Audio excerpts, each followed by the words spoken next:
welcome to Awaken Your Human Design. My name is Moni. This is Danny. And today we are continuing our profile lines revisit. We're looking at personality and design. So last time we looked at lines 1, 2, 3. So this week we are going to be going over the upper trigram with lines 4, 5, and 6 and how they compare and contrast whether they're on the personality or the design sides. Yeah, so we're in the upper trigram, and this is going to be exciting. We get to see what the lower trigram built a foundation for. So this is going to be good. Pay attention to the lines, peeps. These are your profiles. Absolutely. If you're interested in booking a reading with either Danny or myself, check out the QR code above, or I have the link down in the description box below. You can use code AWAKEN to save 10%. So if you're curious about your human design, your friends, your family, you want to understand yourself a whole lot better, check that out. We'd love to read for you and get to know you a bit better. And if you've been getting a whole lot out of our channel, you want to help encourage us and support us, then check out that donation link above. I also have that down in the description box below. And as always, thank you for watching. Thank you for liking, subscribing, commenting, asking questions, hanging out with us. We love having you, and let's get into it. Let's do this. So we went over this in greater detail last week, so check out that video after you watch this one, but we're going to revisit a little bit, just looking at the design and the personality sides that you'll see on your chart and kind of what's the difference with them, right? You have the unconscious, the conscious. What does all of this mean? So starting off with the design side, this is the unconscious side. This is on the left side of your chart. It's everything that is in red on your body graph. So this is unconscious. This is the neutrino imprinting pertaining to the bioform, the body, the physicality, right? Consciousness lies below one level of awareness. So the way I like to think of the design side is it's kind of like the blood in your body. It's there, but you're not seeing blood. You're seeing the effect of it. You're seeing it animate, but you don't see the blood moving, but it's animating it. It's doing what it's doing to form like the physiology, but you're kind of unconscious of it. And it's everywhere. It's everywhere. The blood is I mean, it's just a thing to notice. The blood is everywhere. The consciousness is in the bioform. When I say the consciousness, not the only one, but on this side, obviously, its consciousness is in the bioform. People got to get used to we're a duality. We are two consciousnesses rolled into one bioform, living a life. Yeah. So that second one is this personality side. This is the conscious side. This is everything in your body graph that is on black. It's the numbers that are on the right side when you're looking at it. So this is the mind, the psyche, the light of the soul, that which is eternal in each one of us. So this personality, this conscious side, this is who you think you are. Yeah, I'm not even going to parse that who you think you are thing out. That was on the other episode. I'm sure I would have said all kinds of stuff about that particular aspect, but this is the second, and this comes in later. This is the thing that is conditioned. This is the thing that is unaware as a consciousness, a total speaking, talking, who we think we are consciousness that is unaware largely of its design, the design side of the thing that is the bioform.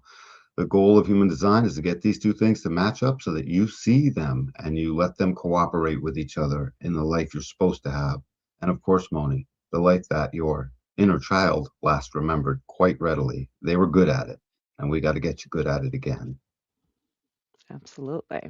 So continuing on to the profiling gates, which is kind of going to lay the foundation and format of how we're going to go through lines 4, 5, and 6. So again, we went over this way more last week, but we're going to do a quick little run through. So these profiling gates, this way of consciousness, there's these 8 extra important gates that kind of show how we are lined up and like what our profile is present as. So there's 8 gates. The first 4 you can look at are these identity center to the throat center gate. So you have gate 10 as the behavior of self, gate 7 is the self and interaction, 13 is the fellowship or the listener, and gate 1 as self-expression. And then you can also look down here, it's these tribal defense gates. So these are gates 59, which is about sexuality, intimacy. Gate 27 is about caring. Gate 6 is conflict and friction. And gate 50 is values. Yeah, it's wicked important to notice in here that this might seem a little bit confusing to you. We did go over this last time, but you're seeing how inside a profile, these behaviors are there. If you've got a line, whatever your line is in your profile, you have these 6 separate behaviors and 8 different ways. Two of them, the last two, are just part of how we profile that behavior, how we profile it. This is your costume because your profile wears all of these things. And the point is, you don't need to have these gates in your body graph. Many people won't have almost no one will have all of these gates in their body graph. But because the genome is so intelligent and our human species is built on a platform designed for consciousness, these become behavioral roles that we fulfill as a costume to allow our incarnation cross to basically live out the life it's supposed to live. The incarnation cross lives in the costume, and the costume itself are all of these behaviors we have. So as we go through these lines 4, 5, and 6, we are talking specifically about your profile. However, that line contains each of these things, and you don't have to have the gate. It's baked into humanity regardless. We have these behaviors, each and every one of us, all 8 of them. It's kind of like an algorithm, like these profiling gates. It's like these 8 gates are going to do this stuff within the wiring of our body graph of our design. Hmm. Yeah, that's a great way to put it. This is the algorithm. As a metaphor, this is the algorithm profile. Fantastic. Moving forward. Hmm. So we're going to start off with the fourth line, the opportunist. So this is unconscious and conscious externalization, right? Because it's all about externalizing. The fourth line is going to externalize to its network. And so we're going to start off with gate 10, which is this behavior. So on the unconscious, on this design side, the nature is to be an opportunist. Whereas on the personality side, the conscious side, the behavioral identity expresses as an opportunist. Yeah, so unconsciously, if your fourth line is unconscious, clearly it's sitting there all the time. And every time the opportunity presents itself, you get lit up. The opportunity is to like be influential with your friends, to get in with it, to have a network that appears to be going somewhere and feeling like there'll be opportunities within it. And on the personality side, if you have your fourth line and your personality, you know darn well this is happening. The thing is, when on the unconscious side, when you don't know a thing is happening, you can get caught off guard by it, and we should end up going through that. But the opportunist is here, gate 10, as a profile line to do what? To externalize, meaning to speak out. And they're not here to universalize to the whole world, they're here to externalize within their network. They build up a network. Fourth lines are famous for rarely, if ever, deleting a contact, or I'll date myself, pulling a card out of the Rolodex. We used to actually have Rolodexes. Um, and so they just don't do it because they're friendly. They're all these things we're about to go through. The opportunist becomes the opportunist to live out all these others, 5 other roles and 7 other profiling gates in total that we're about to label underneath this. This is the main behavior of this opportunist line 4. Fixedness. What else, Moni? Friendliness. Um, actually, we're We're about going to to go label. through them. Yeah, sorry. Let the suspense build. Yeah, and it's So, funny because, oh, yeah, go go ahead. ahead. No, no, go ahead, Moni. I was just gonna say, because opportunist can be this word that like can kind of come off as like a negative, right? Like, he's such an opportunist. It can have this, in our modern times, have this sense of almost like a manipulator. You're trying to get the most out of something. So, we kind of invite you to let go of that baggage because there could obviously be a low side to it, but on the high side to it, it's just like they're getting opportunities from the people that they know. And I'm sure they're probably sharing opportunities with the people that they Totally. know. It's kind of, like it's a very sharing social kind of vibe. The fourth line is the glue of humanity. It's the network marketer of humanity. It keeps all the talking in the town square going. It's this thing that holds us all together in so many ways because it needs to network. Look at network as the mycelium network. It connects all the trees. Fourth lines do that through their fixedness. They got a thing to say and they stick with that thing. And it's healthy for them. So finding the right network is even better. Hmm. Onward to the next gate. Mhm. So continuing on to gate 7, right? And so as gate 7, it's the unconscious side, is the type is the abdicator, whereas it's the projected attitude of the abdicator, right? This gate 7 is, what is it, like the self and interaction. So it's like how they're interacting with others. Yeah, and again, the difference between the design and the personality side is one, you're aware of you're doing it. That's your projected attitude on the personality side. And so whatever your profile line is, if it's a line 4, you're living out this thing that abdicates. And you know it. And sometimes you feel bad about it and don't. And the word abdicate means give in. You give in a little. We're always giving an inch. It's part of what makes the glue work because the glue is quite flexible in this one area. In other areas, the fourth line is not very flexible at all. But in this one area, it means a bunch of people are saying a bunch of stuff and you sort of disagree, but you abdicate your position a little bit because it's not quite important enough to really dig into. And yeah, it's not quite true where they're at, but you just abdicate a hair for your own self and for them, and everything still stays smoothly. Don't take that to mean they are actually only a pushover and they'll just keep abdicating. Sometimes the fourth line will, and that's when the strategy and authority will kick in and hopefully they'll stop. But ultimately, it's just there to ease the pressure of every situation as they arise. You'll see fourth lines just famously stepping in to let's, hey, cooler heads. We're both a little bit right. This is an abdicator thing to say. Hey, everyone's going to have a point here.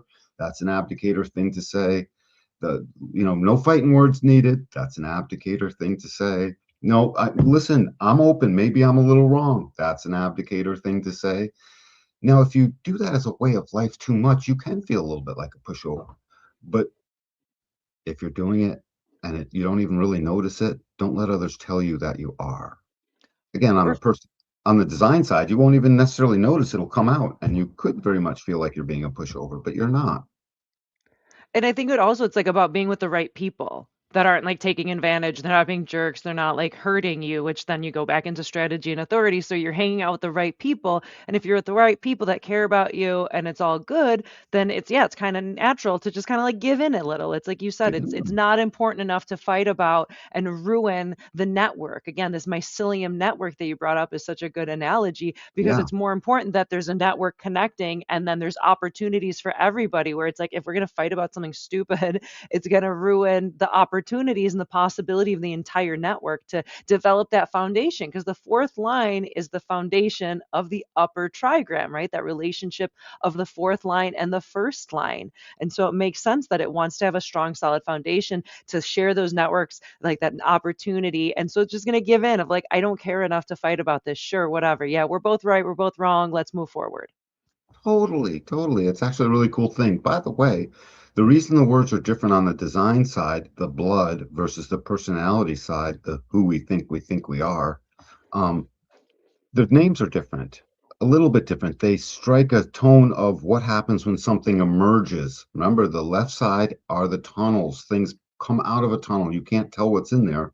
And the black side are the roads that you happen to be participating with and driving down.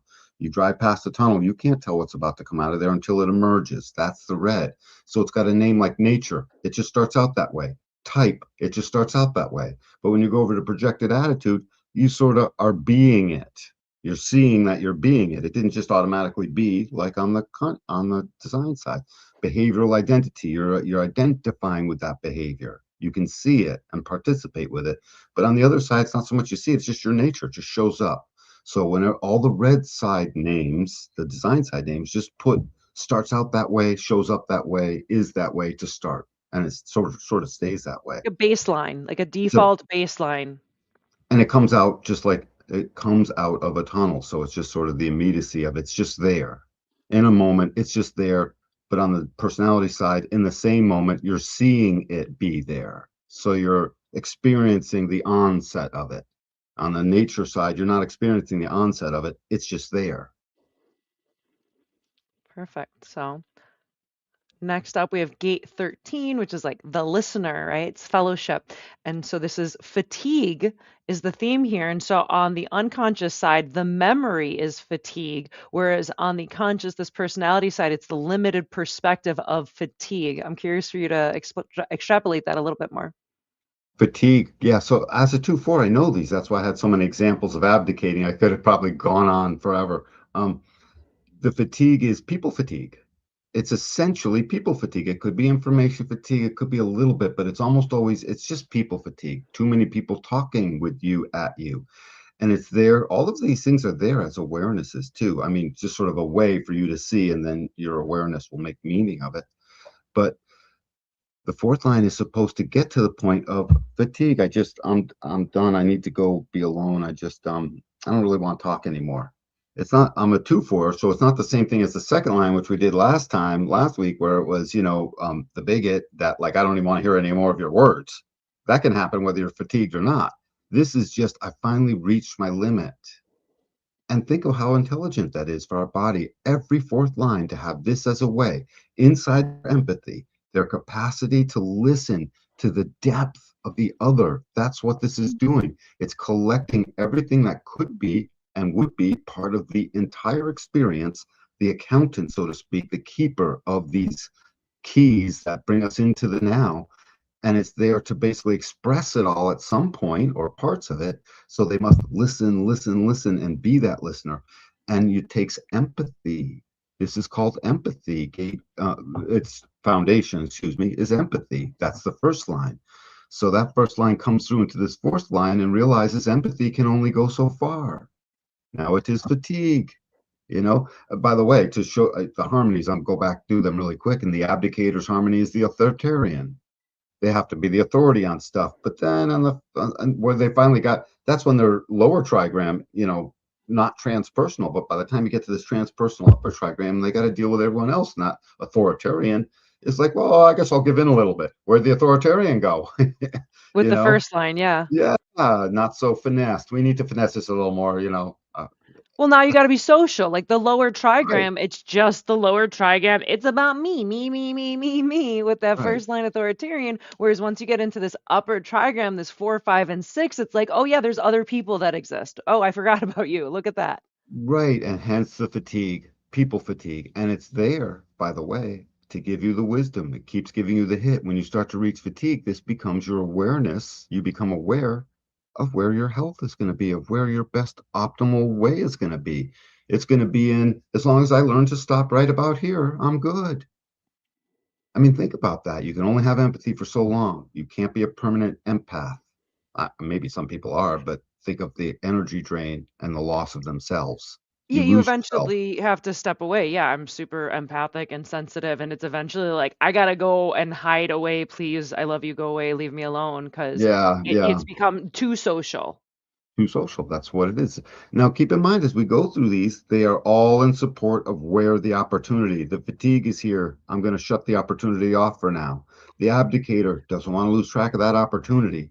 That's why we start with gate 10. This behavioral identity becomes the thing that everything feeds into. That's why when you hear Ra Uruhu talk, he puts so much emphasis on gate 10 for the prime role.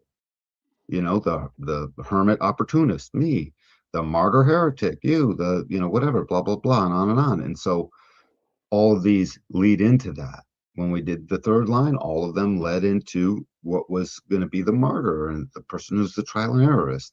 Now we're in the opportunist, and the fatigue is there so that the opportunist can take a break. They can't be seeking the opportunity at all moments of the day, at every day, forever. They have to stop and reflect.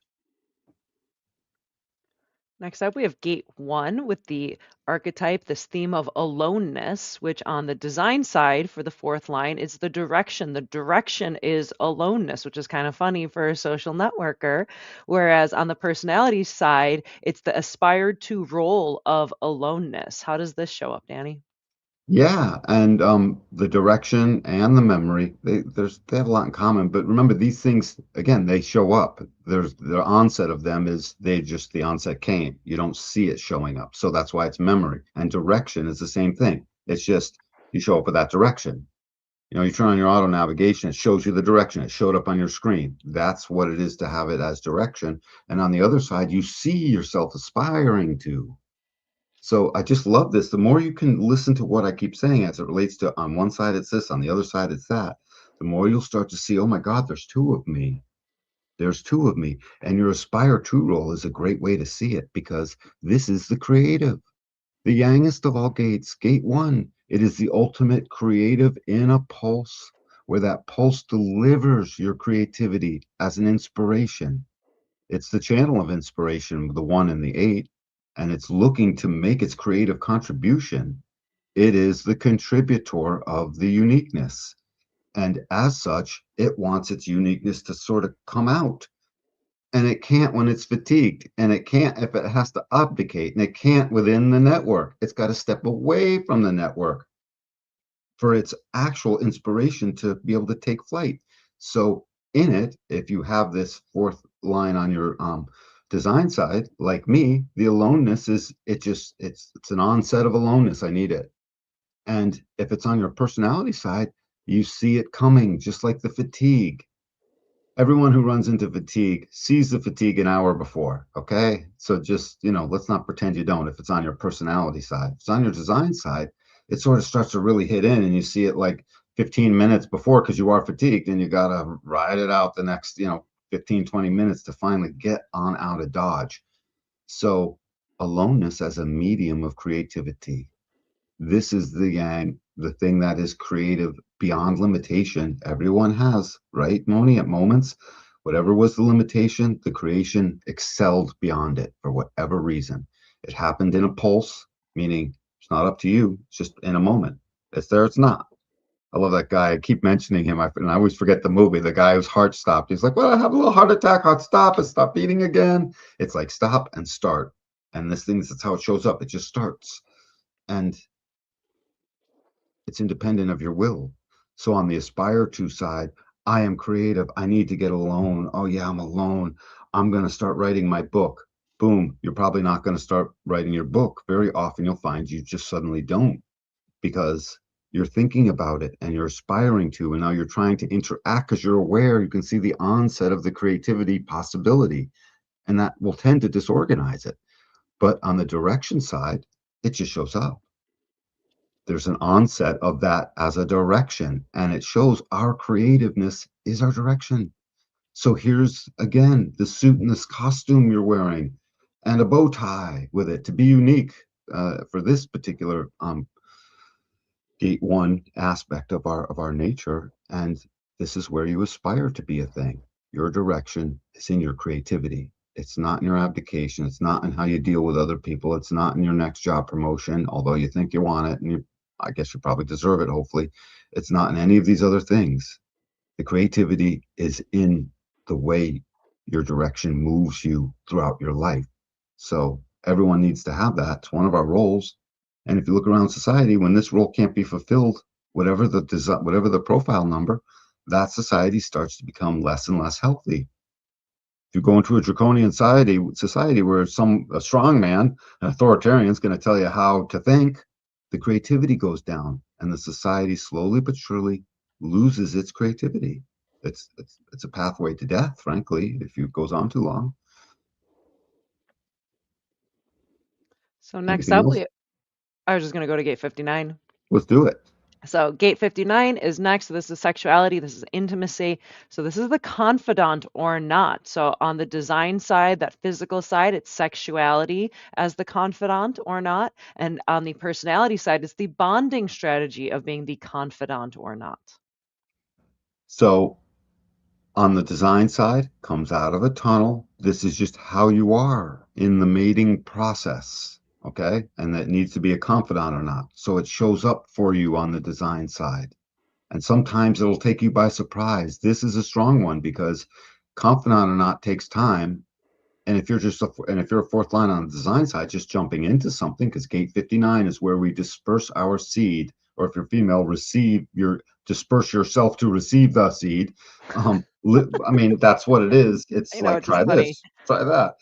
That does sound funny. Yeah. Um, anyway, so this just pours out of you.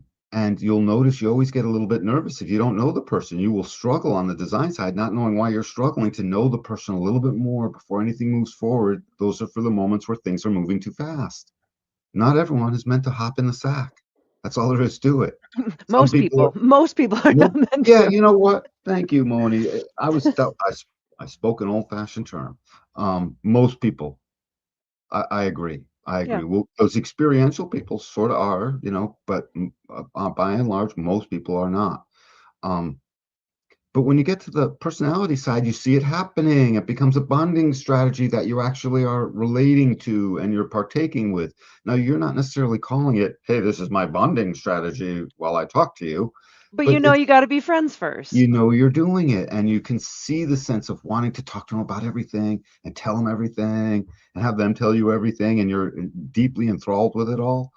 Um, So on the design side, you could miss it, and it just stays at somewhat sexuality if you're not being yourself. And on the personality side, clearly you can overdo it because you're already running with it. It's who you think you are. This is where we get into the infamous friends zone. This is where it happens. We talk too long, You and missed the just chance. you just miss the chance You because missed you're the opportunity. well, you missed that opportunity, but your mouth is running because you're fixed on something that is the other opportunities of your G center roles. Because those G center roles are so much what we live out, like in interaction and talking and being amongst the people. And these are the roles we live out very often amongst just the bonded other, and then the people that would be around that. So this is genetic in nature. They're all genetic in nature, but one comes out in a bunch of behavior you clearly see and can discuss, and the other is just a genetic drive to make sure you're making more. This is where the genome will carry you away in gate 59. Be aware of that. This is where oops happens. So make sure you're friends, because if you're not, you'll be saying oops twice. So next up, we have gate 27, which is the benefactor, the dependent. So it's the design side, that physical body side. This is the humanity being the benefactor or the dependent, whereas on the personality side, it's the security strategy. The benefactor dependent. Is this the 27 roll? This is gate Yeah, 27's gate roll, right? 27, yeah. Exactly. Yeah. It sounds like a spleen roll, but that's different. Anyway, Well, the 27 would connect to the 50, which is the spleen. So there's a relationship. inside of our humanity, this is the Mother Teresa gate. This is the gate of the absolute caring and the giving. It's funny because as a foundation, it starts out with, I believe, selfishness. Um, Yes, yep. I have that. Yeah. I'm But aware. that's selfishness of tribal resource and capacity to generate what's required to care for the baby that was just made a moment earlier in our sexuality and in our bonding strategies. So when we get into this, it sounds like a fourth line thing. It sounds like the teacher. All fourth lines are designed to be teachers at some point in time. They teach because of their externalizings. And the benefactor is the one who gives the information and the knowledge and just gives and teaches and has the capacity in their caring to keep giving. And the dependent is before they're ready to be a benefactor. These fourth line is a trajectory, that confidant or not, that's a trajectory inside a relationship. This is a trajectory in life. At every time when you care, you'll see you are moving from, at first you're the dependent. Hey, what's this new information? Someone's got to teach you. And then as you come to know, you become the benefactor. And think of what the benefactor is. And essentially the archetype of the benefactor is the elder, man or woman, grandma or grandpa who just did it all right and has all the money in the family, and they just are the benefactor and they dole out these opportunities for their loved ones. And everyone knows they can go to grandma and grandpa. They always have the right answer. They're like Grandma Pluto, and they always have the right juice, and they're there to give the resources needed in the form of how they nurture. I give of you my energy. And remember, part of the tribe is all about affection. So affection will come in here and that will feel like support. So one of the things the benefactor is giving as a resource is their support. Think of what support does. It empowers the other to go do a thing, so on one side, humanity, it just arrives. You are that way. On the other side, you're engaged with it. It is your security. You're seeing in advance that you're gonna be doing this or not. So come to see these things inside of you. Cool. Excuse me. And then next up, we have gate 6. So this is this archetype, this theme of kindness or meanness, which on the design side is the wave resonance. On the personality side, it's the emotional resonance of kindness or meanness. Help us unpack that. The reason it's called resonance and wave is because it's speaking to how the sacral is about to fire up and empower the emotional system, the entire emotional system, all seven gates in its entire process through the act of being generated awake. 1781, this thing got generated awake. And and we've been with it ever since. And fourth line, just like the abdicator who gives in a little bit, if you give in too much, the kindness turns to meanness. That's one of the ways. If you're always fatigued too much, kindness turns to meanness. It has a starting point of kindness.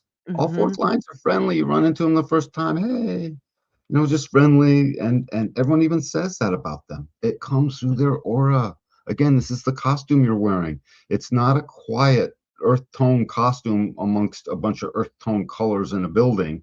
It's standing out loud. This is all a loud Prince costume with every last accoutrement you can think All of. the All bells of and these whistles and things. feathers and fluff. Yes, yes, on a flaming Harley with a guitar over his back. So this stuff stands out loud. All of these things, they broadcast themselves to the other inside your way. And that's why when you're a fourth line, people always just starting point. Oh, that's a friendly one. No, they're very friendly. They can do that when they don't even know you. You seem like a friendly one.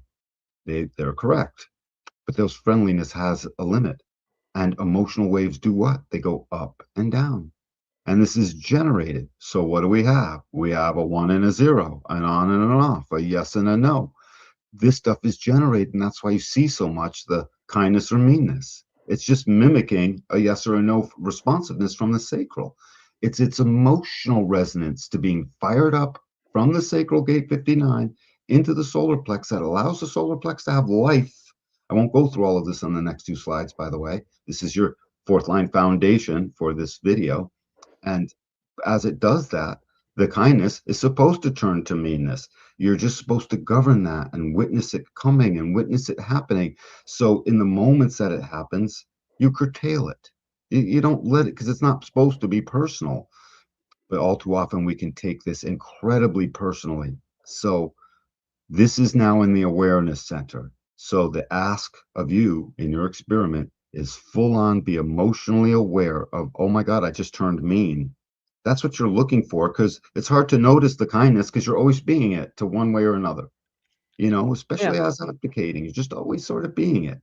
Um, and the opportunity looking, seeking brings you there to be it. But when you get to the emotional awareness and you look at it, well, it's kind. It's emotionally warm. The wave is up. By the way, you don't have to be emotional to be up on the kindness. It's like an up. We're all in this emotional world, period. And so you get that right, Moni. You don't have to be emotional to be high on your kindness, up in the emotional aspects of the wave. Now, you're not an emotional person if you're open there. So you're not on a wave that goes up and down like they do, but they're moving on the same thing in their wave. And it makes all of us move up. Oh, the kindness is so much better. Let's have a party that they broke the deal. It's tribal. I got some stuff that but meanness comes in. So be aware of it, because if you're not, it gets run away with, and suddenly it does really mean things it can't take back, like call their employer and tell them they just did something. I mean, that's meanness. Yeah. It's stuff like that. But go on social media, say something mean. There you go. That's the archetype of an example. And then suddenly the algorithm isn't working for you very well and you're getting all the wrong videos. Remember, this is your costume. Everyone sees this. And your beautiful incarnation cross is the you within the costume living itself out in its glorious, beautiful ways. Moni and I are vessels. So our vessel of love, nature, lives itself out within our costume. And we're only happy when we're being the vessel. And we're only healthy when we're living out the costume we're wearing because everyone else is seeing it that way too. So, kindness and meanness, watch this and let it make you aware of this dual nature. As a wave resonance on the design side, it just shows up. It shows up as almost like a hit. It does. It's a splenic hit. Well, So and here gate you six go. is impact. Boom. Totally impact because now this is a hard thing. Benefactor, yeah, yeah, I'm being it. Kindness, it feels good. Meanness, it shows up. And it's like, but on the emotional resonance side, they're aware that it's not just an unconscious wave resonance, it's an emotional resonance that they're participating with going up on. I'm experiencing my meanness come on, and be that way. And it shows up, and you start to deal with it and work with it. Now, if you let your mind start thinking about that meanness too much, you get mind can't help but to run away in a moment. But if you don't catch that with your strategy and authority and recognize that's not really me, I'm taking it personally. If I truly need to be mean, I'll respond that way. I'll have it in me. Sometimes you got to be mean to protect yourself. These are things in the world. So mostly we're here to commune and live up to the master keynote of finding purpose and spirit driven through the love of the work we do into a beautiful direction towards beauty and trust, communion and loyalty. I'll say it over and over again. We want the kindness. Please recognize the meanness. It shows up. And then finally, we have gate 50, which is corruption or not. So on the design side, this is the frequency resonance, whereas on the personality side, the awareness resonance is corruption or not. So let's unpack that. The spleen is it's cool, but its responsiveness is hot. The spleen gives information immediately, the same way sacral gives its responsive energy in the now immediately. So, as on the design side, this is something that you can't tell was already brewing in you. This word corruption works two ways. One of the ways it works is if you're a judge and the law says, hey, this is your third strike, that means mandatory minimum 20 years in jail, and the kid is 19, and a cop found some dust in a bag, the judge is going to corrupt that law and refuse to put the kid together for 20 years at age 19. That's a healthy corruption. That doesn't necessarily meet the tribal values. Now, I'm saying that's a healthy corruption. There could be other tribes that say the exact opposite. That's why I say this goes both ways. They could say, that's an awful corruption. We made our rules. A deal's a deal. 20 years it is. I'm not going to lay judgment on that particular tribe. I'm just not going to join it. um, you know what I'm saying? And they better look out for my uniqueness and not try and make me abdicate my uniqueness. You know what I'm saying? Because if they are, then meanness will come out, and it'll all come out. All of this comes out in the form of where's the opportunist? Remember, all this stuff lines right back up to become the foundational line of the upper trigram, where we are interpersonal with others, transpersonal, rather than exactly not and within ourselves. Um, and this corruption is the capacity to basically be aware through the values of the spleen that the values stay or the values go or the values amend. And the thing of it is that the reason we call it corruption is because if the value's been in place, then to change it is to corrupt it. Essentially, it's a corruption of the value, it's a changing of it. So don't lead into this like you're a corrupt jerk and you're stealing everyone's money. This is not personal. This is tribal and it's about the value. Do we corrupt that value? Do we keep it there? Was it correct to corrupt it? Was it corrupt to corrupt it? It's all things corruption. We got to see the positive and the negative in that. So, and then the or not, obviously, it's just the flip side of that. Frequency resonance. That very same judge, if he has this fourth line on his design side, is just sitting there listening, and then it boils up in a moment because it's time to whack the gavel, and he says, vacating sentence. On the awareness side, he's like, tomorrow I'm going to go in and I'm going to do this because he's aware, he's interacting with it, and he already knows he's got a job to do, and he's sort of brewing with it in advance. It doesn't mean the design side won't be brewing with it. It's a detail. It's not like the judge doesn't know the day before, oh God, I'm going to have to go give sentence tomorrow to this 19-year-old kid. It's just that the awareness of the words that are going to come out, the awareness of the sense, the smell of the room, a beautiful spleen aspect, the feeling of it all of that is like it's nervousness. I don't even know what that's going to be. And that's what this will go in like on the design side, unless they're aware of their nature. Then those nerves will go away. On the awareness side, though, they're seeing it coming. They're saying, oh God, I got it. And they're practicing their words more. And they're doing things in more type of a preparation in that moment. So corruption is about changing things. It's like 832 says, the awareness that the only constant is change. It's like 44 says, I'm alert. We've got to come to meet. They're not meeting to have a social hour, although they could. They're meeting to discuss what might need to be corrupted. What's going to change? Are these values serving us? So Perfect. Do you have any final thoughts on the fourth line before we move along to the next one? Be a happy line four. It's easier. Be in your network and stop dreaming of being something other than a line four. You don't give in too much.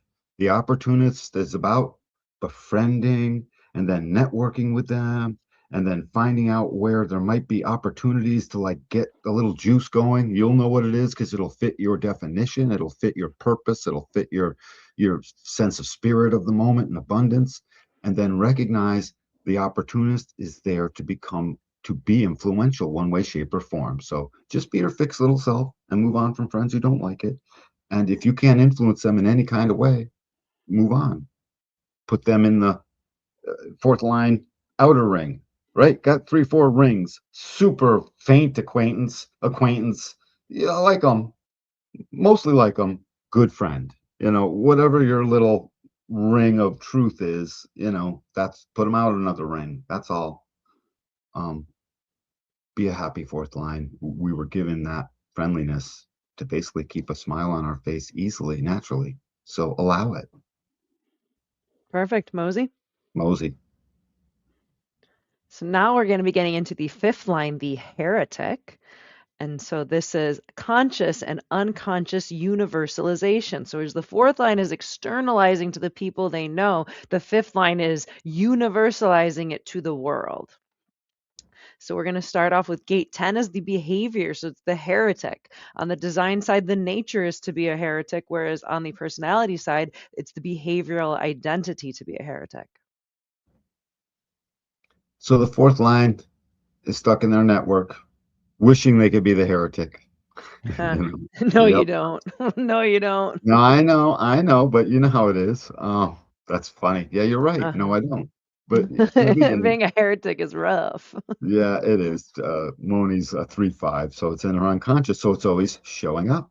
It sure It's does. in her nature, not in her behavior. Yeah, it's funny. Yep.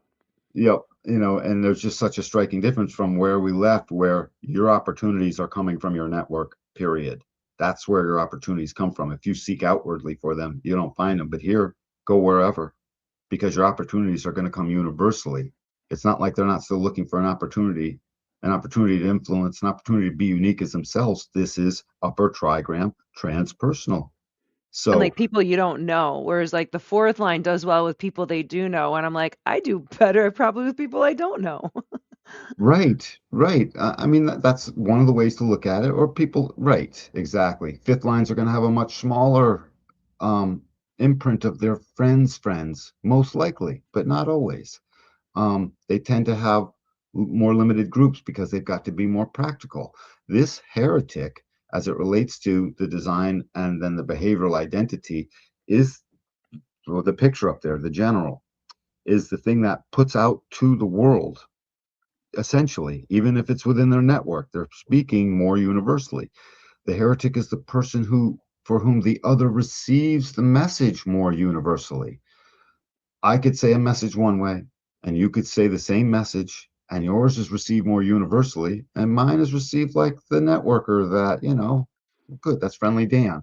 Received or rejected more universally. Right, right. Thank you for that. Exactly. When mine's rejected, I just abdicate and be like, no, that's okay. We'll talk tomorrow, maybe, or something, because I'm fixed. I'm still coming When back. mine's rejected, I get burnt at the stake. Yeah, or you bounce quick. Yeah. So before Yes. that, right, right. Um, Bounce or get burned. Bounce or burn, baby. So why does the heretic burn? Because people are projecting upon it. This is a line of projection. It's the most severe of the two. And where is it? Where is its harmony? Its harmony is in the hermit. No wonder the hermit's projection field goes and isolates. It knows better accidentally. This knows it would like to, but it can't because the projection field is from the other onto it, that it will be a saint, that it will be a general, that it will be standing up in the moment of crisis. Fifth lines are only heretics. Well, not only, but part of their heresy is when they're trying to do stuff outside of crisis. They need a crisis in order for their general to come out. And Mm-hmm. also, yeah. And also, the heretic itself is a heretic because they bring, if you're universalizing and you're a man or woman on this God's green earth, you are unique. The chances of your stuff being heretical to other people is very high. Heretical just means we don't do it that way here. You know, we're the kingdom with the butter side up, not the buttered side down. You're a heretic. Yeah, for bringing something new. Ra would tell the story of the heretic as just the person who's the stranger who comes into town and tells everyone, hey, there's going to be a flood. You have to build an ark. And all the villagers, well, they go up to the sixth line, which we'll get to next to get corroboration. But if the message is heretical enough, they might build that ark. Now, if the rain doesn't come, they're going to get burned at the stake. They're going to say it's all your fault because their capacity to get everyone to build the ark is what their projection field is able to push back out from being projected upon in the first place. He didn't come in and just start saying that. He came in and started saying that as soon as he had passed through the aura of a few of the people and received their projection. And then he started saying it. That's the practical matter. So he received their projection. He started saying it. He may have planned to do it all along, but it didn't matter. It was the projection field that made the others line up. I can't get that done as a mere externalizer. And if you get that wrong, you're a heretic. Also, in the not self world, routinely, if you get it even a little bit wrong, you're burned at the stake. If you don't even live up to what they project on you and you never even agreed to it, you're a heretic and they will besmirch you. The heretic and this nature and this behavioral identity is willing to stand there and do it anyway. At the end of the day, this is that. I'm sorry, I bring the universal truth. I'm bringing my truth, and that behavioral identity becomes a fairly steadfast thing. And if it gets burned at the stake too much, it's got to get out of Dodge. And if it turns out to be the right universalizer, it gets praised with all of the glory. The Hmm. general won the day. And it's too bad there's not a lot more in between on that. Yeah. Just realize this is a projection field upon you. The others projecting upon you that you will save them in crisis, that you will be what they want, that whatever about their hopes and dreams. And I mean, it's that profound. It is their actual hopes and dreams. They just don't know it that way because most of the things are mundane in nature. You're not looking for your hopes and dreams because you're hoping they'll come through and take you to the store, like because they're counting on you to help them in a crisis because they got a flat tire. They're not exactly putting their hopes and dreams on you at that moment, but that's the energy pouring out of them. I hope and I dream that Moni will get here and take me to the store because my car won't work. I need all the things. Now you're even projecting all the good things you're going to get. Hmm. And that's get puts on Moni. Moni's like, I'm not part of all the good things you were dreaming about that you now can't get because I got stuck in a snowbank, and that would be you. You get stuck in a snowbank potentially, and now you can't get there. That person very likely is putting a projection on Moni that is totally unfair in that moment. And you've got to Yeah. realize that. If you're a fifth line, that's how you navigate who's your friend or not. Your friends don't do that to you. They've learned to know who you are. And the ones who don't know you well, they do that to you. Watch and witness and recognize universally, almost everyone, with very few exceptions, approaches you without seeing you. They see what they want you to be. That's why I said the hopes and dreams part is wicked important. They see what they're genetically inside of them becomes their hopes and dreams for more love and communion and purpose and beauty and abundance. Those are their hopes and dreams. The master keynote describes it. And that's what they want out of you. And you can't allow that. And you have to recognize it and you have to cut it off. Hey, are you expecting more from me? Are you saying I didn't give enough? Please be very clear. This is practical language the fifth line can use in these moments to help at least, you know, get it right. They may still get burned at the stake, but at least they can get it right because they will go and they won't have a big chip on their shoulder too terribly much when they know they were right. So, what do you got to say, Moni? Your fifth line. I mean, everything you're saying, I'm excited to get to the next gate so we can impact more beyond the heretic and work it in. Okay. Yeah. So next up, we have gate 7. So this is that role in interaction. So the role in interaction is the general. Danny has already talked about this. And so on the design side, the type is the general, whereas on the personality side, it's the projected attitude of the general. So if it's in your design side, the general shows up upon request, maybe. And on the personality side, it's what you're projecting out. You're sort of gonna, and you can see it, you're interacting. The general is that cat who does save the day. That's all they are. The general is the person who's supposed to show up, do the thing, and then, as the story would go back to the farm. I mean, that's what they're supposed to do so that they get out of the projection field. This is where both the heretic and the generals, where you learn so quickly, get into the projection field and then get out. Fifth lines have to be practical, and it's an experiment. So I don't want you thinking you have to spend a whole life now leaving every party after the first 20 minutes. That's not how it goes. It's after they're your friends, you don't have to. But in the beginning, the strategy, just so you can see it and play with this and use it as an awareness to become more aware of your nature and your type so that you see more of your behavioral identity and projected attitude as the rest of the world is seeing it from your costume. Allow yourself to see where they're projecting that on you, that where you're in such a place that it's not practical to stick around because you're now running out of your general. The general runs out. And if it runs out too fast, you're not in the right crowd because those are the people projecting upon you. Hey, where's that general? We need more of it. Why aren't you enough of it? The general storms in with guns blazing to fix the day, dude. He saves the damsel in distress. That's what the general is. And you can't let people give that to you. What do you think, Moni? As being the archetype of the general Yeah. and like how people react to us. I mean, it's amazing when we have the right thing, when the correct projection is upon us and we know what is being projected on us and what you want from us. And it's like, yeah, I can totally deliver that. Like, I can be your general and deliver you this specific thing. But if we're being projected upon and we don't know what that is, or we don't know what somebody expects from us, then we can't satisfy that projection and then we'll mess it all up and then everyone will be mad for us.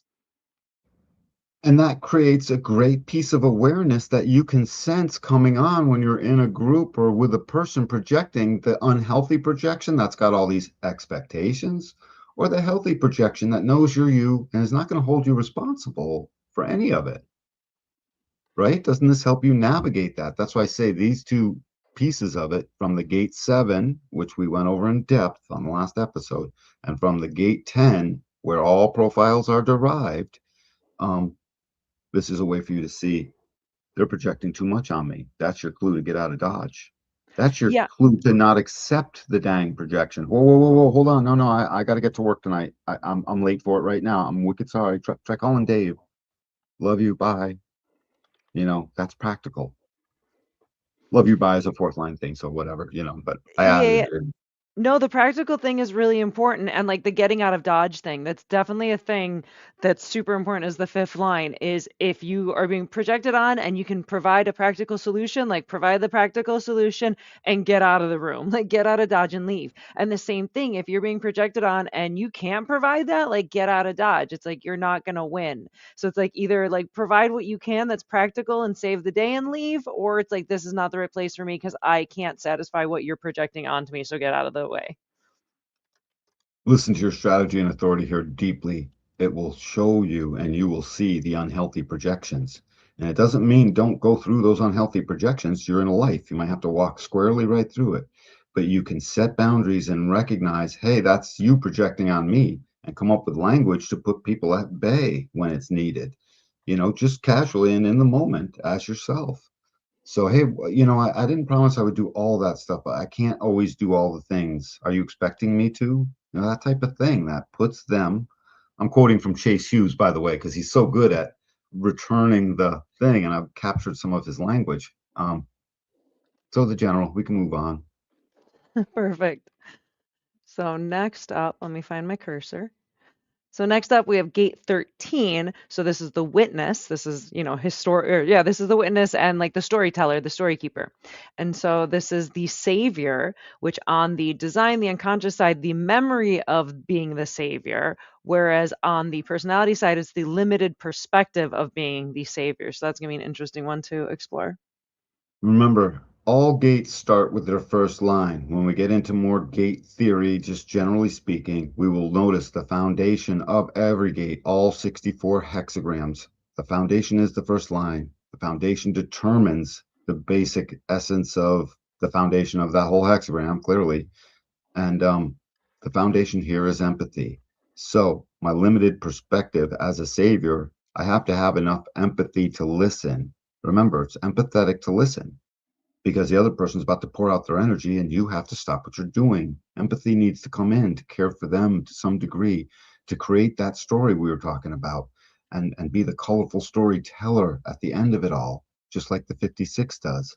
It's funny, we have two gates going in that very same circuitry, one on the top of the throat, one on the bottom.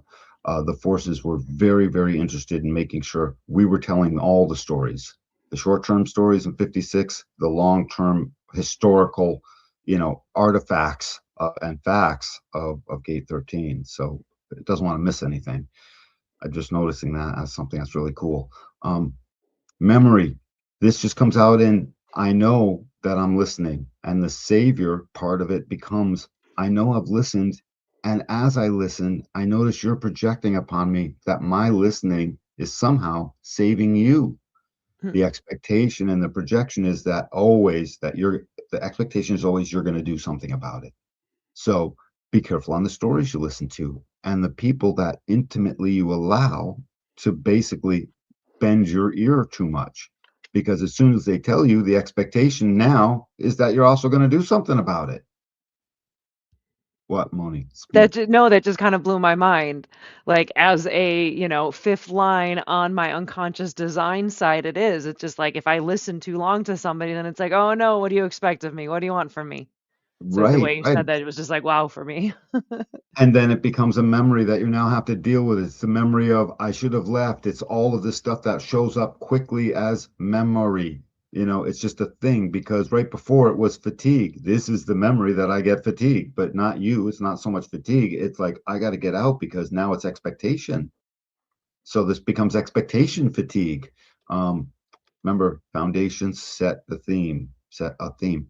Limited perspective side, again, the reason it's called limited perspective is because this is where we limit ourselves. We only have so much. You only have so much empathy. I only have so much savior. It was obvious in the fourth line. I get fatigued. Clearly, there's a limit. I am limited in my empathetic listening because that's what 13 does. That's why it draws in all the secrets. There's not a lot. I mean, you go to the 13 in a body graph, that's where empathy arises.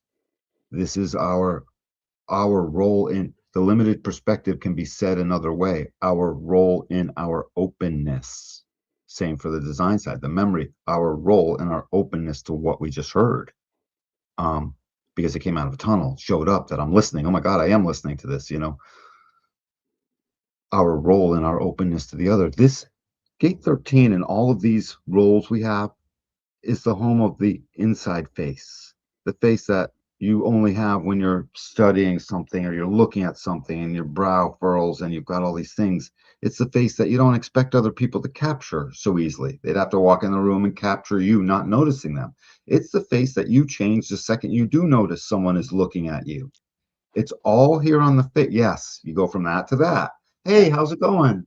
You Yeah, weren't when in you here. see Hey, that's when I do like dance and performances, it's like when you see someone has a camera, you're gonna turn on like the extra smile and the extra little totally. spunk and awareness. Yeah.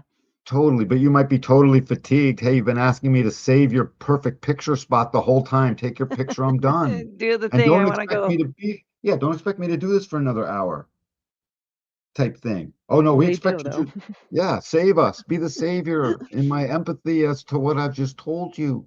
You were empathetic. I'm projecting upon you that you were the most empathetic. And I'm using the word empathy of listening because that's the foundation, but I don't have the words for it. It's just that's what I'm sensing. And now they put all that on you. And if it's the wrong people and they're all not self, that's voodoo they put on you because you carry with it in your memory. You carry Ugh. it with it through your limited perspective. You're already limiting it. And if that's all there was there, that's voodoo. No good.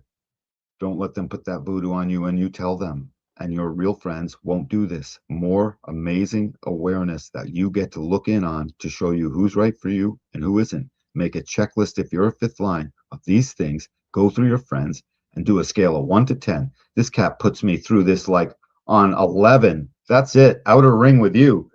Eh. Fourth line outer ring. This one does it medium. This one, I'm going to call this one. And ask, I think I can share this information with one cat. Let me go call that one and talk about it, closer Mhm. and closer into you. So everyone's got a ring system in this upper trigram because the foundation was set by the fourth line. There's a different one, but everyone's got the rings now Mhm. because it's there in the world. So set up your rings 1 through 10, put people in them, however that works for you, and make a list if you're a fifth line so you can do the practical thing of getting people into the outer limits where they belong because they're always bringing mayhem and fatigue and savior syndrome and general fatigue and the heretic freaking getting all burned and expectation and hopes and dreams. Get your hopes and dreams out of my life. I didn't ask you to do that. Stop trying to help me have you save my everything. I don't want to Right, save you, especially if I don't know what you expect me to do to save you. right. And it's just getting old and you're not quite my friend. You're the wanter of something. Mm. It's okay. You might come back in a few more rings because I'm designed to find hope and communion and all that stuff. So I'll be open. My role in openness is limited, right? Listen to these words go together. I have a limited perspective with my openness, but I open enough. It's not zero. You can make your way back in or me back to you one way or another so that we don't have to pretend that there's hatred, but there's not. I'm not keeping you close if you keep doing that. Mosey to the next line or the Yeah. next gate. Yep. So next up we have gate 1, and so this is the creative and creative expressions. This is attractiveness. On the design side, it's the direction of attractiveness, whereas on the personality side, it's the aspired to role of attractiveness. Notice the thing that is where we're sexy is also where we're creative. All of it is sexy to the other. Just keep that in mind. Add that as a keynote to the fifth line. All fifth lines everywhere in our current world where we are in bioforms is a form of attractive, sexy, appealing. It's just immediate appeal. And that attractiveness, you can tell these fifth line people. Go look at any of your fifth line friends and watch how many times they walk out of the house into public, not put together. Not put together. It'll happen. If you're a vessel, maybe it'll happen. If you're a couple of the crosses, a little more than less, but mostly they're always putting themselves together. Attractiveness is their thing. They want their pleats tucked in. They would like their cuffs right. It's Just a gotta look thing. nice. Yes, they just want to look nice. And they can't help it. They're not even thinking about that. They're just doing the thing. That attractiveness attracts. And the thing is, aspire to roll. Where are we? We're in gate 1. Gate 1, the yang, the creative. I went over this on gate when we were on the fourth line. And so this is where we aspire to be our unique selves, that thing that all of these other behaviors serves. Technically, even the heretic serves partly the aspire to role, and the aspire to role serves the heretic because they're both individual gates. So these ones talk together an awful lot, and they are here for a type of heresy, and it starts with a certain amount of attractiveness. You know what happens when you're too attractive? All the other people talk about you behind your back. You Yeah. know, that's a common thing. And or one way, shape, or form try to sully a reputation. That happens. Those aren't your friends out into the outer rings or beyond. Um, and so realize that when you're being the attractive, it's showing up in all of your creative pursuit. Aspire to is I want to contribute this, my uniqueness, out of my yang gate that has all of my creativity rolled up in this beautiful moment that shows up for me. So it's prettiness and attractiveness in what you just painted. It's attractiveness in how you put on your display because you're a server. It's your attractiveness and it is your look at my creative presentation.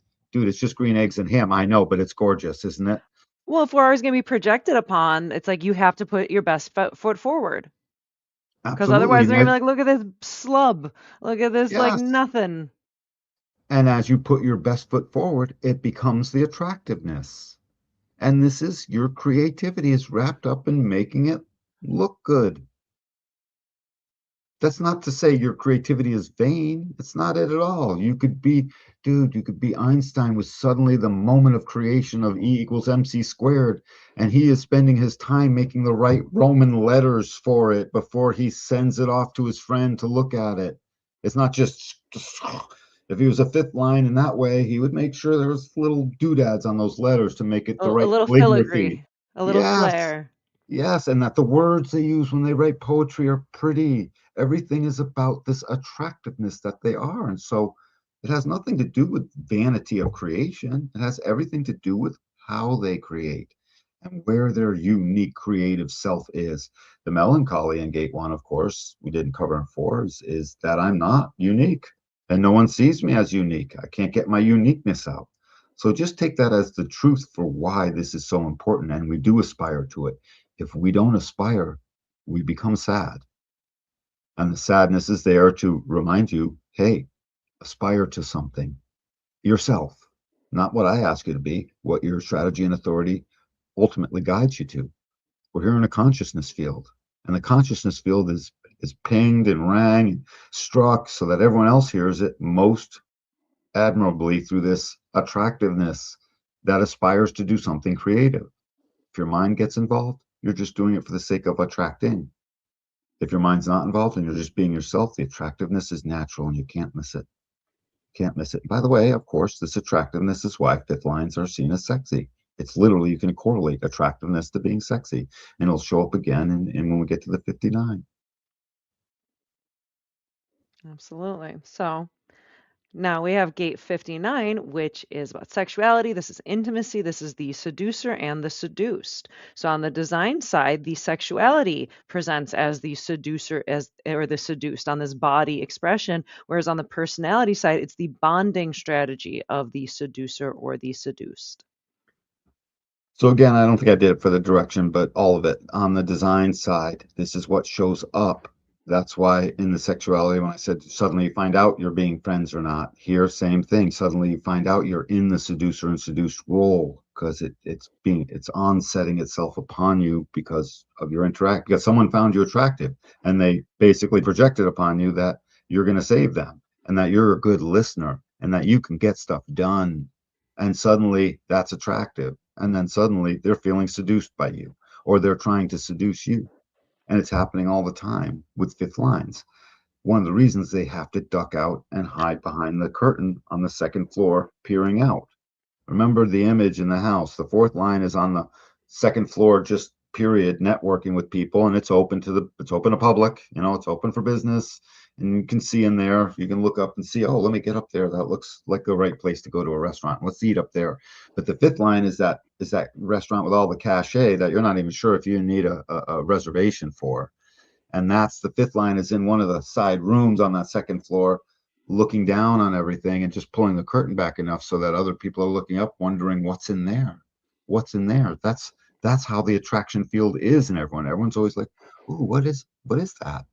Um, Me, the natural, I have a projection field, but they're not looking for attractiveness. They're just like, "Oh, that creative little bugger. What is he into?"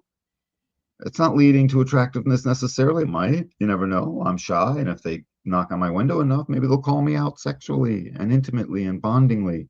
But mostly, it's just that's interesting. The heretic is, oh, my hopes and dreams are looking up there, and they don't even know that this word, this keynote of hopes and dreams, is embedded in it. It's absolute.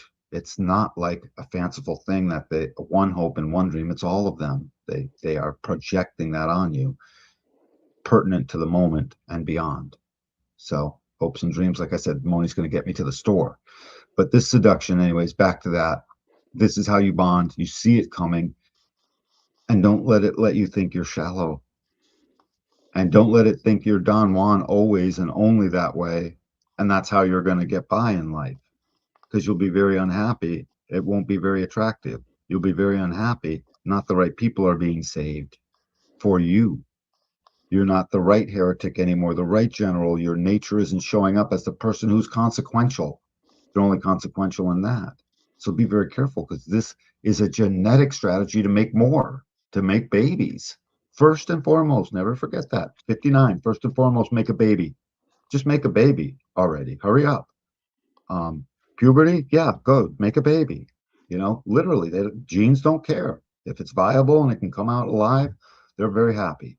So this seduction can get super personal, and I ask you not to take it too personally. Witness it as an energy and allow it for when it's right. So it's not an ugly seduction. The seductions turn ugly quickly if you're not being yourself. Absolutely. So, next up, we have gate 27, which is the distributor and the hoarder. So, on the design side, the humanity shows up as the distributor or the hoarder, where it's on the personality side, it's the security strategy of the distributor or the hoarder. And notice on all these upper trigram, basically the humanity of them all, because this becomes our security strategy in gate 27.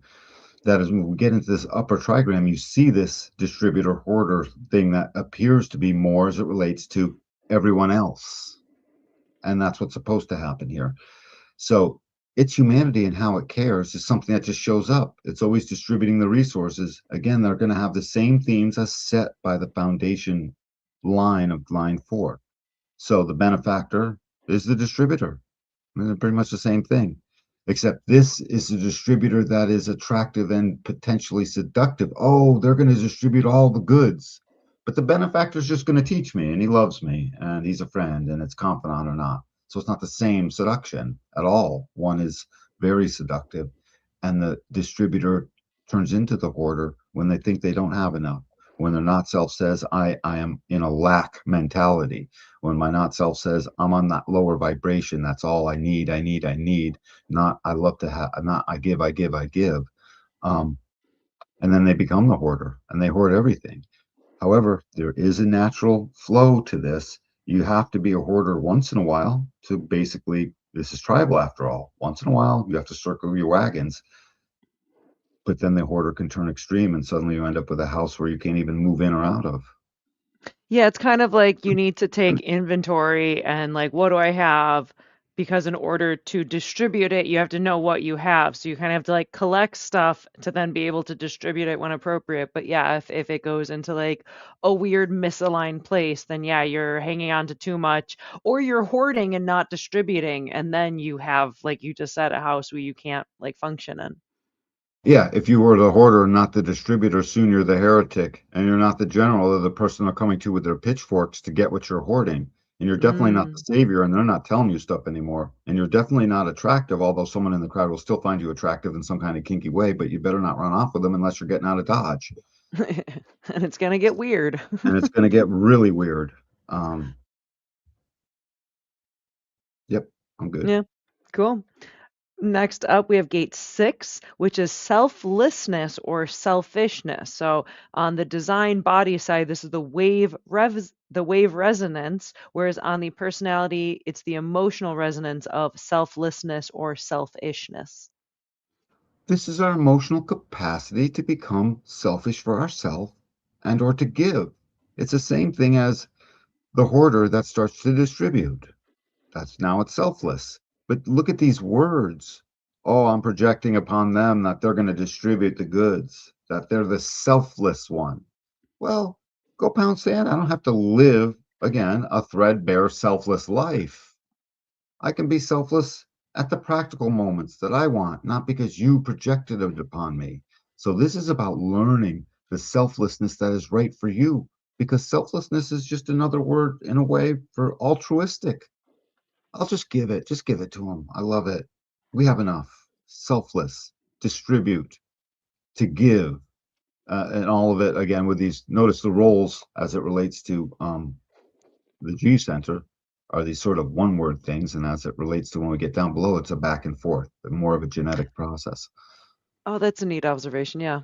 Well, it's always been that way because the four ones on top are these behaviors. They're not meant yet for the genetic role to seduce, to make more, to distribute, to tribal, to this, to that. They're not tribal. There are directional roles.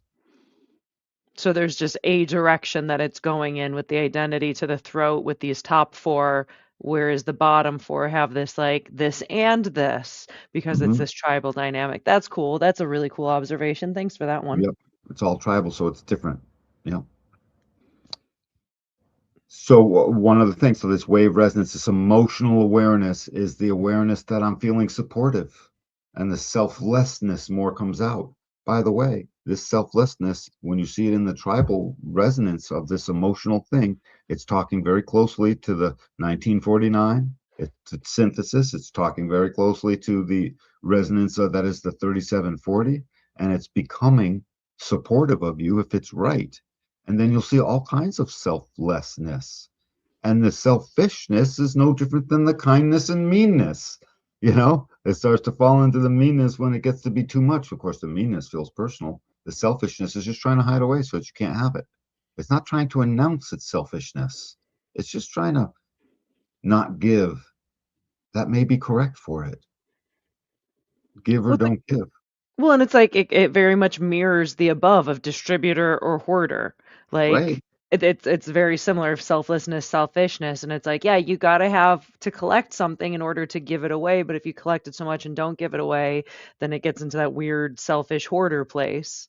Yep. Yep. And as a wave resonance, it's meant to give the emotional meaning and the emotional sense to find the spirit of the bonds of the community. So the spirit of the bonds within the community, I'm keynoting 59 with 55, clearly, for obvious reasons, they're in opposition, becomes the spirit of my selflessness or the emptying of the spirit into my selfishness, depending. Because sometimes it is just practical to be a little bit selfish. I only got two of these left. You can't have one.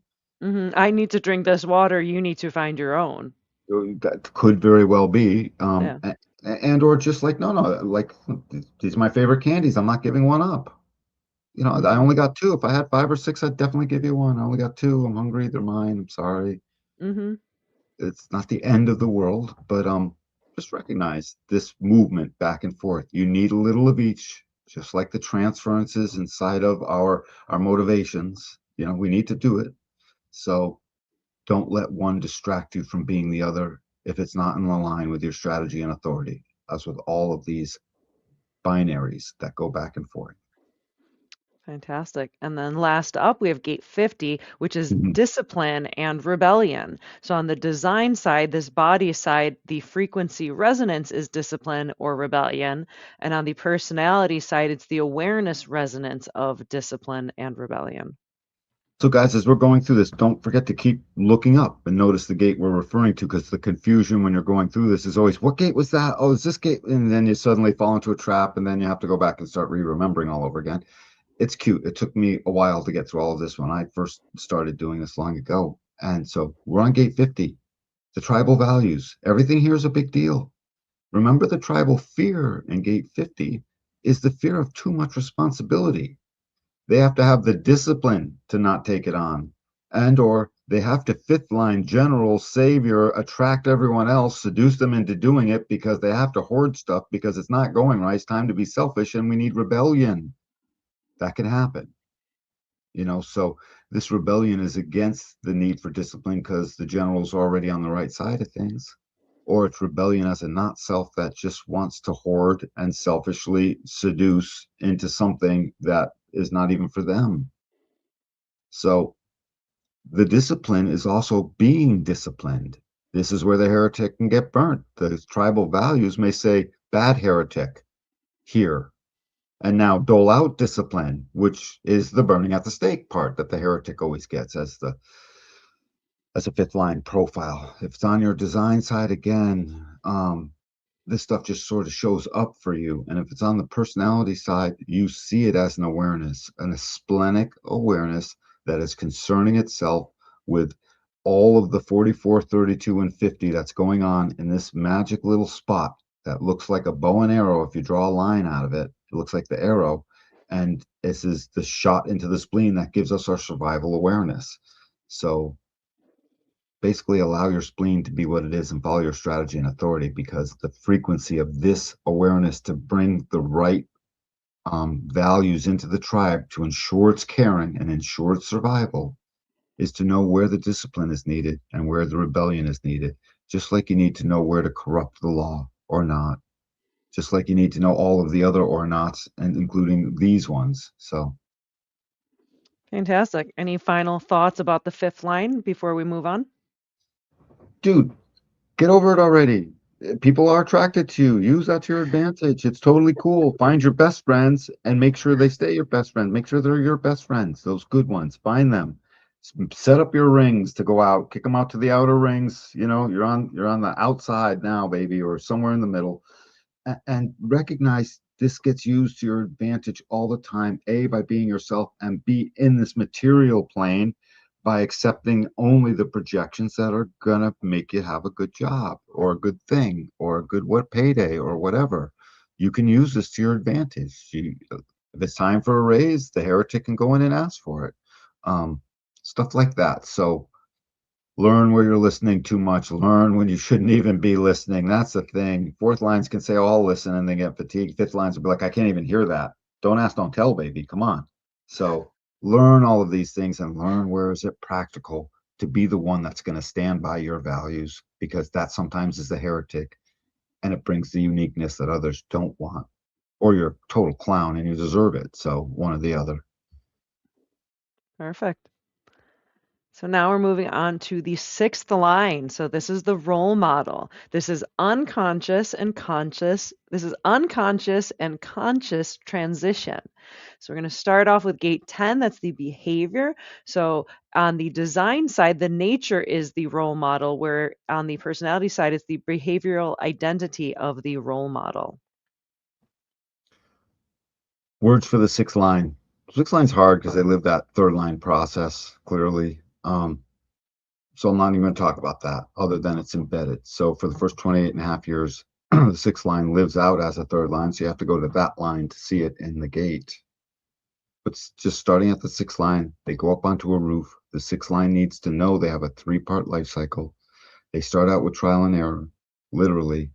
They bump into so many things that around the age of 28 and 30, they go up what's called up on the roof, meaning they just get from subjective to objective, and they start looking at everything, and they're licking their wounds from all of their things that they consider as mistakes in their old life. And if they're wise already, they start to realize those weren't really mistakes. I needed it. Quickly, they start to learn, no, I did need all of those lessons. That's the objective part. They start to get objective when they look back on their pessimistic past. I shouldn't say pessimistic only, but when they look upon their past and they recognize, oh dear Lord, I did a lot of things. Maybe some of them I wish I hadn't done, but I needed it. I needed to learn, and here I am. So I'm going to learn from that. That's what the 6 line trajectory is to get this type of objective. It now becomes aloof in this moment. That's the 6 line's job. Not so aloof that they just don't talk to anybody. Aloof to where they have reined in their group that is going to affect and influence them to relatively small amount, you know what I mean, to the people who are inside. And they start developing their objective way that lets them know they don't just see the other, they see out over an entire landscape. And that's their job. From on the roof, they have the bird's eye view. The 6 line job is to be a role model. What is this role model? It's the simplest thing in the world as it relates to how to describe it. It is being the living embodiment of what you of yourself, literally. It is nothing more than that. It is not the role model that is, some big figure in the world that everyone looks up to. It's just a living embodiment, an example of what it is to be yourself. That's what 6 lines are here to do. And in doing that, they help justify the fifth line projection of their how they universalize stuff, or they help get it out of the way because it wasn't right for them. The 6 line ends up being the ultimate judge of the things, because the 6 line is that fool on the hill that sort of knows all the things when people come and ask. So don't ask these 6 line people to come off the roof until they're nearing 50. They're supposed to have a slightly more reserved life in their 6 line phase than they did in their third line phase. It's supposed to be a noticeable difference to them. It doesn't mean they don't have friends and they're aloof from everybody. It just means they're more discerning. And the 6 line, ultimately, in that objectivity, they learn the ultimate discernment of who they are that allows them to become the role model. And in that discernment, they find out the things that they don't want, and they find out their beautiful checklists of the things that they do. 6 lines are famous for making their little wish list be 100 items long, and they're supposed to do that, not to get stuck on an expectation where their life is ruined if they don't get any one of them, where they say, these are the things. And if I get them or not, this is the journey. So when they're looking for their soulmate or not, which will come to us one of their roles in this life, to be the soulmate or not in a relationship, And when they finally get to that, they can start to see all the things that are going to define that for them. It is a judgment. It is a bit they're looking out, and they're holding out for all of these aspects. They become quite fickle in that way. And again, they make a lot of checklists. And at the end of the day, the sixth line has to be itself so much that the one thing that will kill it is hypocrisy. Talk about that hypocrisy a little bit, Moni. What do you want me to say about six line hypocrisy? I had a lot to say about it one time when we were talking about it. I remember you blurted a bunch of stuff, so I just assumed you had a bunch to say.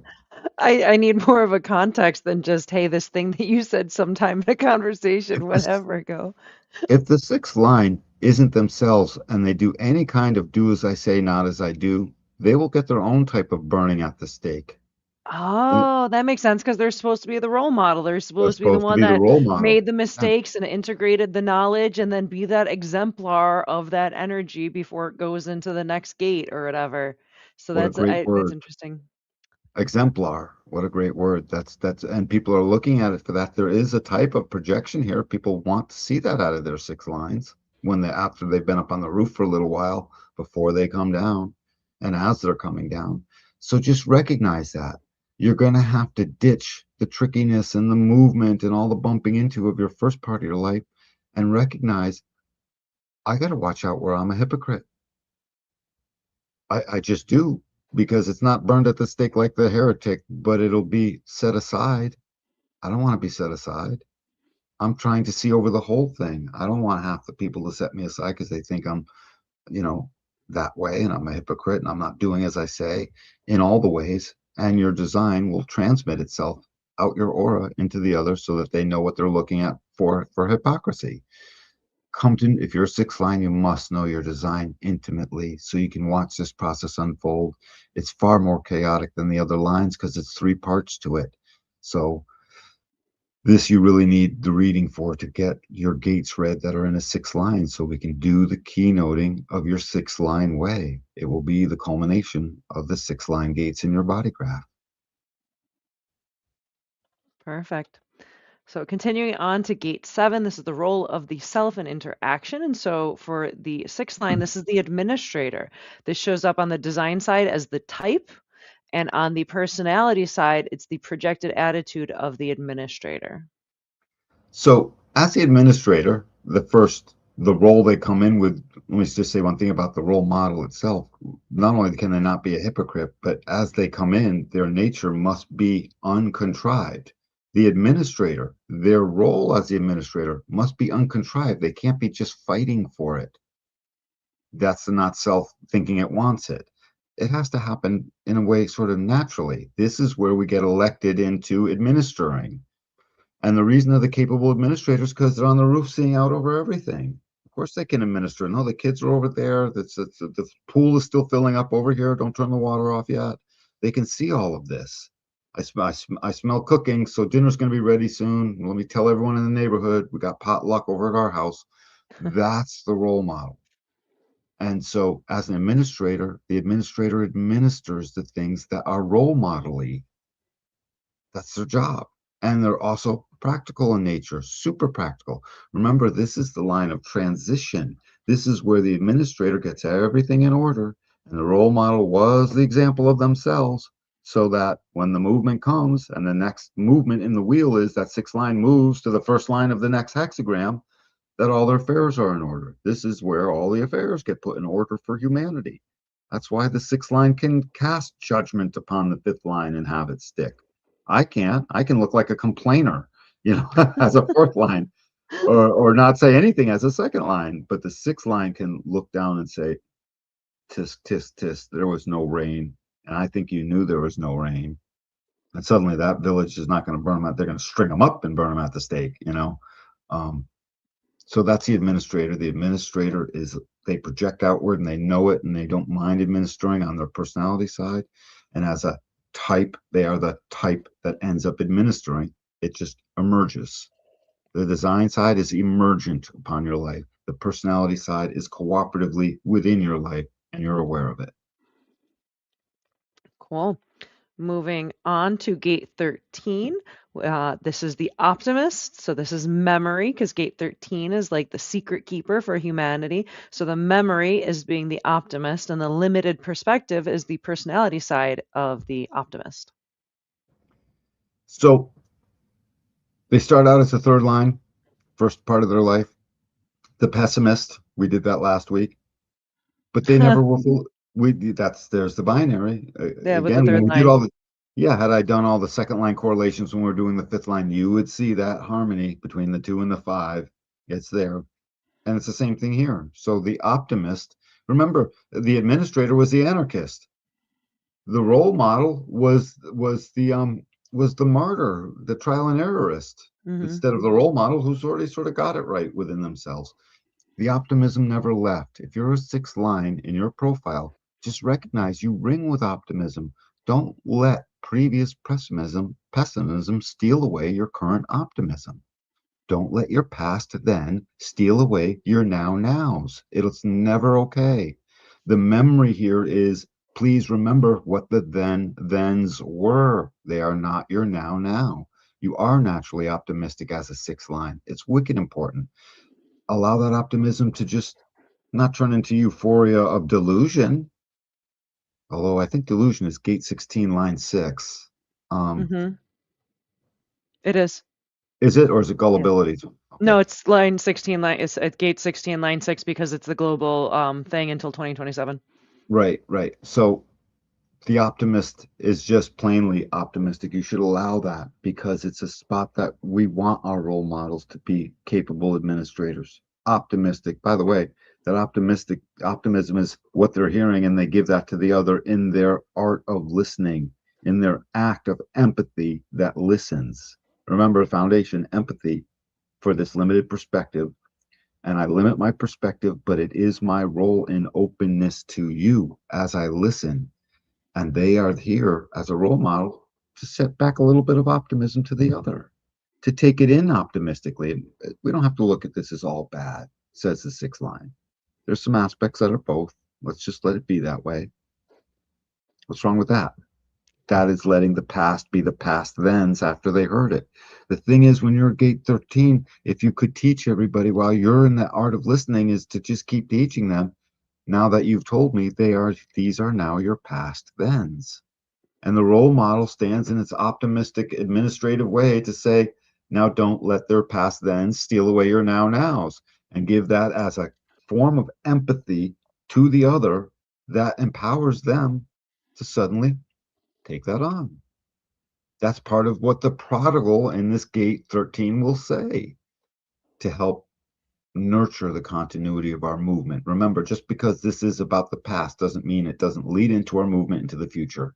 It exactly does lead into our movement into the future. In fact, it leads so much into it, it leads right into our right now.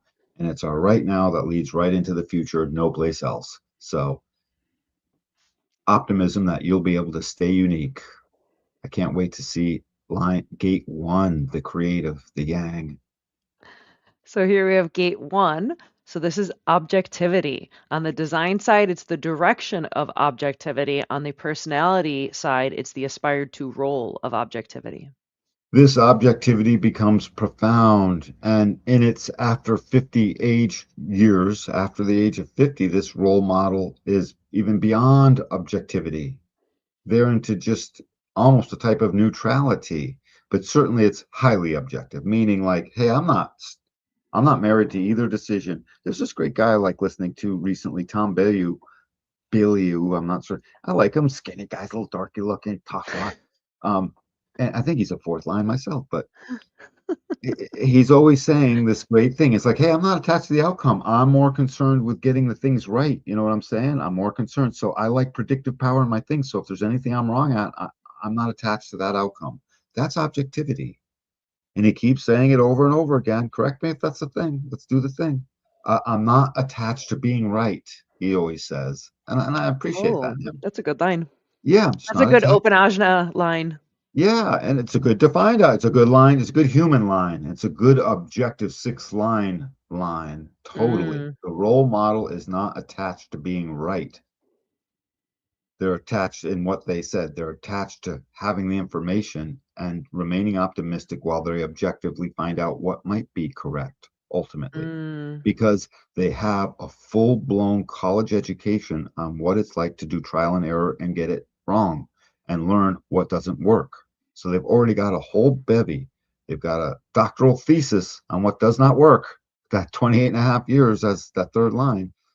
So optimism is the only natural way if you're going to obey the master keynote of humanity to find that purpose and to get that spirit full. You can't do that if you're always pessimistic. If you're always just saying, well, this could go wrong, this could go wrong. It just will never, the cup will never filleth, and the purpose will not cometh, you know, if we are always doing that. So in your objectivity, the optimism can come through, and that objectivity becomes absolute creativity, because in this extreme objectivity it's almost neutral, and if you are unattached in that moment, your creativity is unhindered. This is the role model of creativity. Unhinder my creative unique pulse that is inspiration in the now, that is beyond any limitation when I allow it. It's independent of my will. I can't will it. And now in my objectivity, I'm literally allowing all of it to be whatever it is. And in this moment, you are now the most creative yourself. So that's where you like to be. Go ahead and admit it already so we get past the difficult parts and learn your strategy and authority and bring your ass in for a reading, dude. If you don't know this and this sounds foreign to you, you need to know. So, oh yeah, there's the booking page. So there's take the a booking. moment. Yep, just take a screenshot of it, and for God's sakes, drive yourself in for all of this. You can wake up now. I mean, literally, we can awaken you, but we can facilitate that. We can bring you through. So, To okay. awaken their human design. Thank you, Moni. Bang. Drum roll, please. I didn't even Brought in the think that. branding. Surprised I didn't think that. So poetic now, Moni. Yay. So I'm pretty good with this objectivity. I can just, we go on, but there'll only be examples. Yeah, we could move on. So now we are going to talk about gate 59. This is sexuality and intimacy. For the sixth line, this is the soulmate or not. So on the design side, the body side, it's the sexuality of the soulmate or not. Whereas on the personality side, it is the bonding strategy of the soulmate or not. What a beautiful thing. Notice how it's all here to serve the gate 10 nature and behavioral identity. All roads lead to that when it comes to doing these profiling lines and the way our profile works out. And these behavioral roles that are in these first six that are straight up roles that we play out. And so soulmate or not is if you're being yourself, it's not negotiable. Why should it be? So talk about being a role model. They hold out for the thing that every book, every romance novel, every song has ever written about. I can't tell you how many times I've heard twin flame this, soulmate that. All, what are My some of the other other, half, my other half? There's another one that I'm two peas forgetting. in a pod, Absolutely. The Forrest Gump version, like peas peas and and carrots, carrots. Me and Jenny were like peas and peas and carrots. carrots. Ma'am, yes, ma'am. So you don't have to read a ton into this to know what the soulmate is or not. When you get to the line and you go to read the line, you see it says one night stand, because there is no rule about the actual soulmate. You could run into your soulmate, but then they have to leave your life. The the objectivity is full and complete. If I am neutral, I need not judge you. I can remain optimistic. And suddenly, this lasted for but a month while I was in Saigon, but it fit every last aspect of the joy and the purpose making and the spirit and the beauty and the movement and all the work they did to be in it because it was just right for them. And they communed, they lived their best life, and it was, but only for a fleeting moment. So be it. That can happen. And I mean, more down to earth wise, generally speaking, it is. I'm not, no, soulmate or not. Prove it. Show it to me. Be it. And if you're not being it on your side, you're the hypocrite. You're not going to get it. You're going to get another hypocrite back for you. These people will model the right soulmate as what to be if they can, and they will mold the right man or woman as their partner to sort of live up to that. And they're supposed to. If you're forcing it, you'll lose your optimism. Your objectivity will turn subjective. Your administration of it all will turn anarchistic, and you won't be a role model. You'll be making and breaking bonds. So we don't want you going there. And that's why, Moni threw up that reading icon so you could take your screenshot and book it. Um, I'm pretty good with soulmate or not because I think everyone is familiar with this. This is one of those phrases Yeah. where it is very much like what we understand it. Unlike corruption, which is like gotta let people You know, got to but unpack it. Yeah, soulmate, you can vibe with that. you can So, vibe with it. moving forward, we are going to talk about gate 27. So, this is caring, right? This is tribal caring. So, this is trust or not. On the design side, it's the humanity of trust or not. On the personality side, it's the security strategy of trusting or not. I mean, talk about a tribal aspect. Tribes people, they have to trust. There has to be loyalty. I mean, that's a problem if they're not. The deal and the bond get broken. No good. This trust is as absolute as the soulmate or not, is as absolute as what the optimist is supposed to be allowing themselves to see. I've spoken to plenty of six-line people as I tell them this stuff, and I point out the optimism in them, the optimists that they actually are. And that's in their listening to the other, and they don't necessarily believe it yet. But tough, yar. Life's a box of chocolates. Mama said, yar. Um, and it's this trust or not is the same thing. Think about it, it's on the nurture side of the sacral. This is where we protect the life we just made on the soulmate or not side of the sacral. So you have to have a great deal of trust, or you won't know when to be selfish and when to be selfless. You won't know all the other roles we heard when we were talking about this particular aspect of gate 27. Gate 6 ordains the other 6 lines. Gate 6 can almost be seen as separate or not. And notice everything here is putting in good, clean, well organized order what's needed before transition. This is the packing of the bags before we go on the trip. We need it all. We don't want to leave without any of the things in order and the house nice and neat so we can come back to a clean house and a double check that all the stoves are off and blah, blah, blah, right? We want our house in order. And this trust or not is getting it in order. If I can't trust you, I can't do it. That's what the role model is supposed to be amplifying out to the world and being emblematic of, that they are the model of you can trust me, because when they are this, they're the ones that are supposed to be trusted. Don't be a hypocrite here. This is on the tribal side that will cut your head off. It's tribal, and you're messing with the protection of our babies. If you are a hypocrite here and we can't trust you, we got a problem, because now the living life is here. We aren't making the life on the other side, but we've got a very tribal genetic way of caring on this side, and it has to be all the way up to trustworthy. And then moving forward to gate 6. So this is friction and impact in the tribe. So this is sympathy and apathy. On the design side, it's the wave resonance of sympathy and apathy. And on the personality side, it's the emotional resonance of sympathy and apathy. Yeah. So again, wave resonance, it shows up upon you. It is emergent. You're not quite in with it and participating with it, but the emotional side you are. On the personality side, through the emotional resonance you are. Again, why we give these things two different names. The wave just happens, but the emotions are something you're participating with. So this sympathy apathy is an emotional process. Do you remember what it was for the fourth line? I think it was kindness, meanness, for confidant or Yeah, not. yeah. And then for the fifth line, it was not seduced or seduced. It was what was it for the fifth line? It was So for the wave resonance, it was for the fourth line, it was kindness, meanness. And then for the fifth line, it's selflessness, so selfishness. there you go. Right, right. And these are emotional processes. And when we finally get to sympathy, apathy, the role model themselves must know in its truth, in its trust, through its soulmate or not, that they must sooner or later turn apathetic. In our body, we call it apoptosis. Same thing. And it's where all the rest of the living cells sweep away the dead cell and flush it out, because the cell that was supposed to move on appetized itself. Apoptosis is it just died. Some things you need to let wither on the vine. There's no law that says nothing may wither on the vine. Some things must wither on the vine. Your sympathy will let you know that.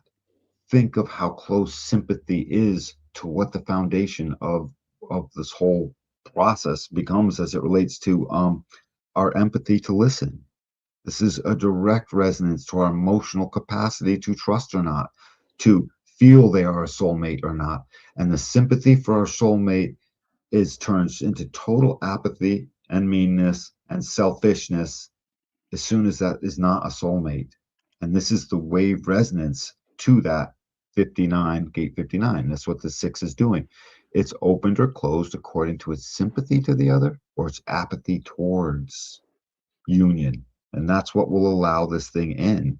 So notice that's not all sexy sounding. That's more, look at sympathy, not, oh, I feel sorry for you, you pretty thing. Look at it more like, oh, you poor thing.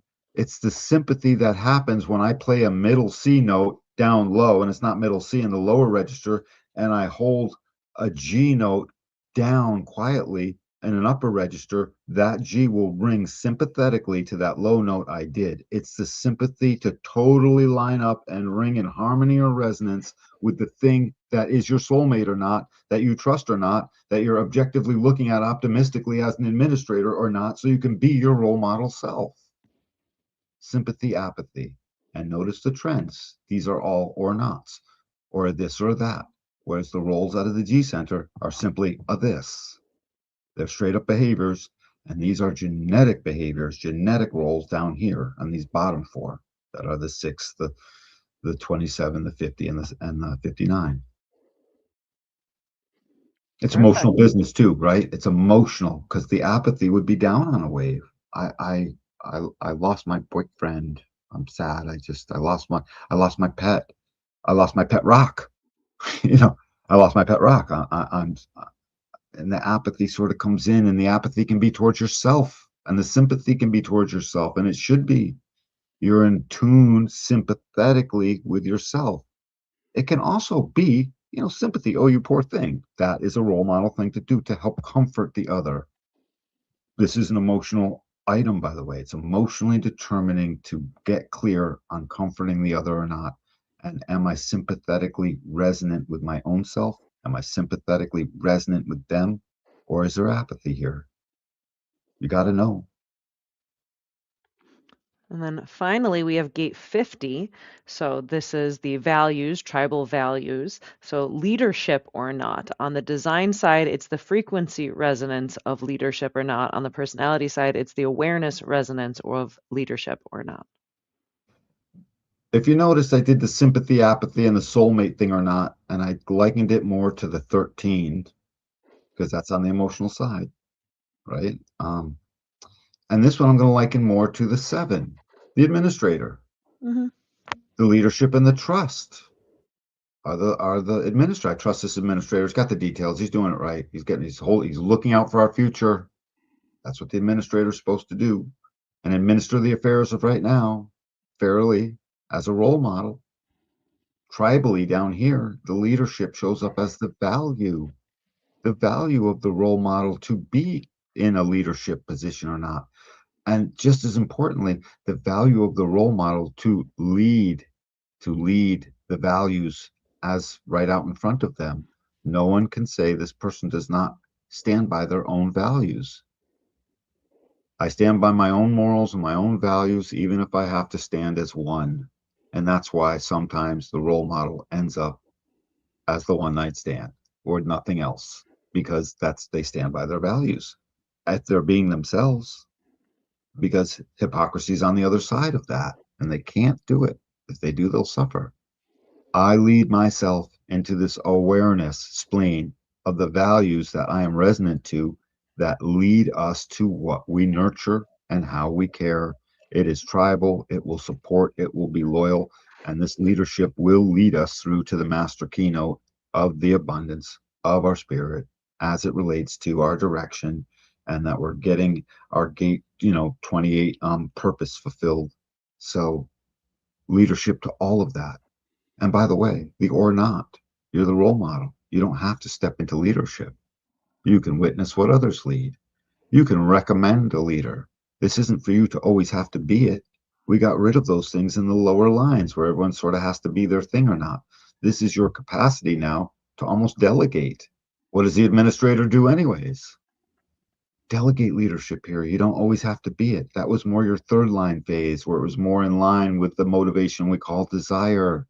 And if you had a third line existence as a sixth line in your first 28 and a half years, you had plenty of desire to lead and do a thing. Now you're taking that wisdom and you're allowing the or not part. So again, we learn everything from our third line phase and we bring it into our sixth. And as soon as we allow the objectivity and the optimism to show up, all the rest starts to fall in line. So much more is dependent upon the 13 and the 1 than on the 7 as it relates to really getting to ourself, because our empathy is towards ourself. Our optimism gets towards ourself. Our objectivity gives us our unique creative way. And that unique creative way has to be expressed or you can't be you. The sadness of one will kick in. We have to never forget that through all of this, there's two great big sadnesses. And the sadness of number one, of gate one, is clearly I'm not unique enough. No one's noticing me as unique. I can't get my unique contribution into the world. I can't be the thing that delivers the uniqueness of me. And then the role model will fall back into, being what they're not. So leadership is both outward and inward. It's both taken on and delegated. And that's what a capable administrator will do. And that's how the people will learn to trust or not. So, Perfect. Do you have any final thoughts about the sixth line before we tie it all together? yes, all of these lines in the sixth line are reaching into what the role model is.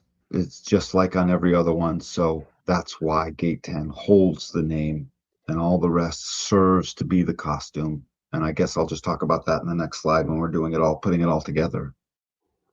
Perfect.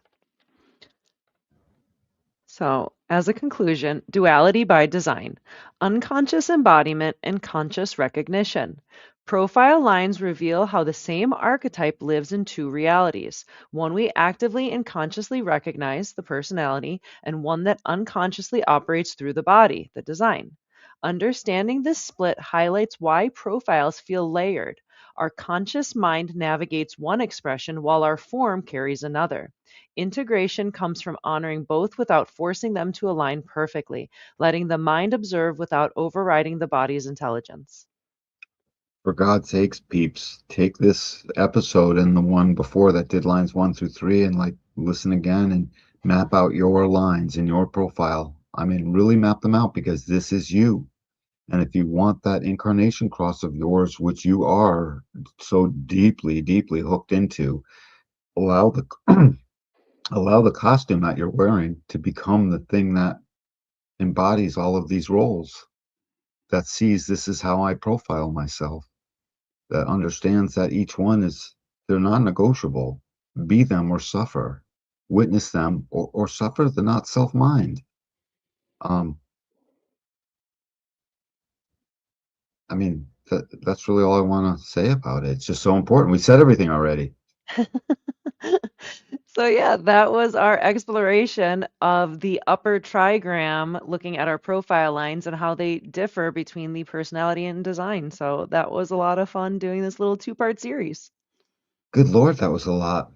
Yeah. I was choking a little bit of dry throat, I Oh, I noticed. So know. You got a lot to say. I guess so. Yeah, I guess I feel complete. I'm looking around, my rightness is be like, isn't there more? But we don't Do I need have to, we more to don't say? we don't need to, we just don't need to live out these lines, people. Like look at them and embody them. I embody my hermit. I know I do. I know I embody my fourth line. Just give me a chance. I'll show you, you know. Um, right? By talking, Moni, you see that. I see you do the same. Mhm, mhm, mhm. We do this by choice simply because we looked at it. Seeing it aligns everything. You just have to be willing to see and enter into the experiment. And then you'll see why I keep saying the kid is always right. That little kid in you tells you the truth, and you have to see it in order to finally be it. And you can't do that if you're not objectively looking into yourself. So look at these lines, map them out, write it out if you have to, and start living it out. Yeah, and having an understanding of like why you do certain things the way you do. And it might be something that might even annoy you or makes you feel bad or seems to annoy other people, but it's just like, I'm a third line. I'm going to bump into stuff. You can't expect me to not bump into stuff because I'm going to learn by making mistakes, but I'm going to make those mistakes. So don't expect that to be something that's not going to happen with me. And previously, I really tried to chase perfection. And which I will Mm. never achieve. It's just completely impossible for a third line to achieve perfection. Maybe in one thing I'll figure it out, but then I'll bump into something else. Whereas like understanding the nature of my lines, it's like, okay, this is just a thing that I do. I'm a fifth line. People will project on me that I'm going to save them. That's an important thing to know because I've been in some weird situations that now I can better navigate by knowing that people are going to project on me for good and for bad and how to deal with that. Like this is our little program that we're living in, and you can try to fight your nature and fight your reality, but it doesn't really ever go too well. Like, try to fight gravity, like good luck, it's still going to get you.